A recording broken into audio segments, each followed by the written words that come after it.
Hello, guys. How's it going? Early morning. So, I've been keeping a bit of an eye on what has been going on in the US with regards to the elections. Not a huge lot, but some things are really kind of highly contested, a bit iffy, as it were. And I hear Trump's going to bring out the lawyers and contest, and people go, oh, no, no, no. But then, if the other side, the Democrats, bring out their lawyers and then they contest votes in other states, are people going to say, oh no, you should accept the result? Or are they going to say, oh no, no, it's really, just leave it, how dare you question it? I mean, that's like, I'm not really down with that because, making one rule for one person, one rule for another, just because. I mean, yeah, he's a bit of a dick as far as I'm concerned. Oh, I don't even know him that well. I don't even know him at all, really, when you come to think about it. But yeah, no, it is interesting, and a lot of things are hotly contested. Watching all the bookies, I'm like, damn, maybe I should have made a bet, you know.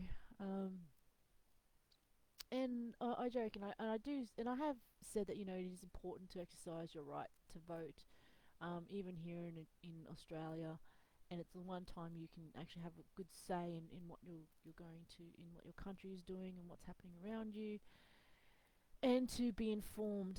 Now, as I've said many times, the elections are different over in the US as compared to here. We've got a federalized system where voting's counted due to these standards at these times. These are the cutoff times. It's not different for every state, which is what makes this so interesting. And the whole thing about, interestingly enough, when everyone went home, a whole lot of new ballots were found and then all of a sudden uploaded. So I don't know. And the counters go home, the counting stops. But if the count keeps going when all the counters have gone home and there's no scrutiny is allowed, I mean, that's just crazy. Um, that's the thing.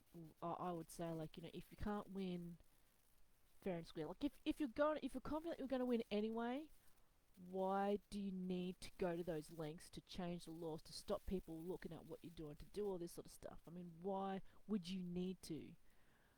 It's the same here. It's like, why would you need to stop one particular side from getting any funding for their advertising? Then what are you afraid of? Are you not confident in your own constituents? Are you not um, confident that people will make informed decisions, or do you just think that the mainstream, the general public, are really stupid? A lot of people will be bombarded with a lot of advertising. Yeah, I get that if they have more money, they can pay for more advertising and do all this and that. But then people will exercise their brain and use their brain, and even some people don't even know till on the day they make a decision, and some people go, oh my god, on the day they get a new piece of information, I didn't realize that, and then they'll make a decision. I mean, and it's not even from advertising, it's from a lot of their friends. It's from what they experience every day. It's their reality. But I guess are people trying to distort the whole reality thing? That's why I actually say it's really important to get out and get away from all that stuff. Like, not be glued to whatever media you're on and uploading and reloading and refreshing every 5 seconds, because you're just going to get yourself into an anxiety.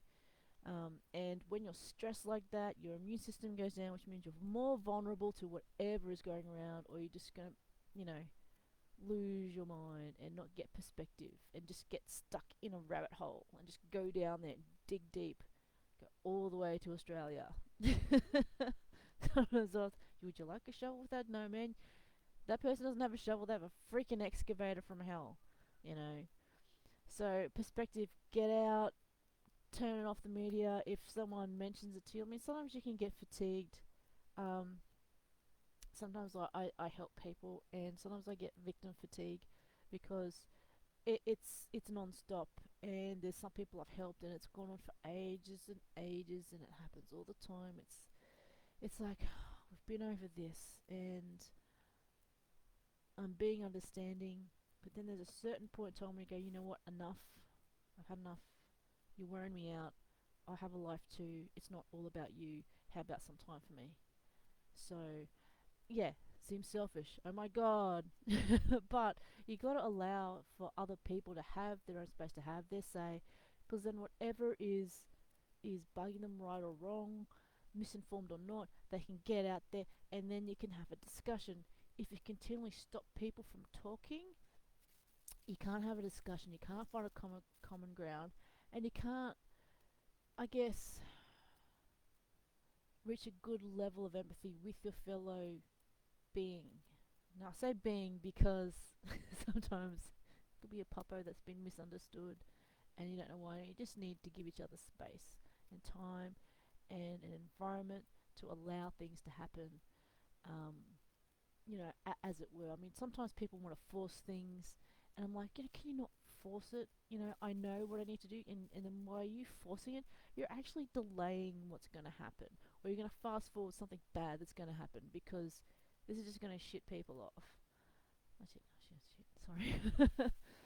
But, yeah, I, I reckon, yeah, people ought to take a chill, go out, get a bit of perspective, have a chat with somebody that has nothing to do with politics whatsoever, and not start talking about politics. Change the subject into something else, like the weather or dogs or something.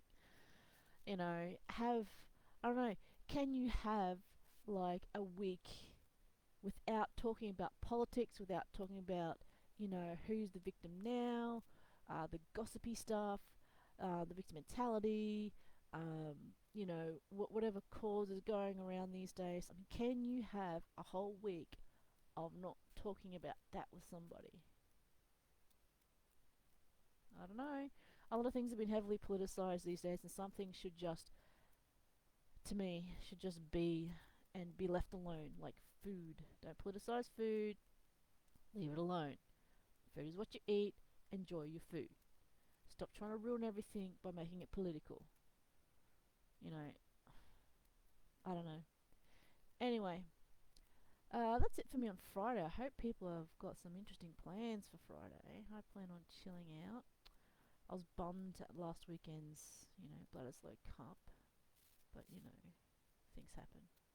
So, anyway, I'll see you guys later. Keep calm, stay kinky, and take some time out. See if you. Okay, a week is probably too long, so see if you can go a day.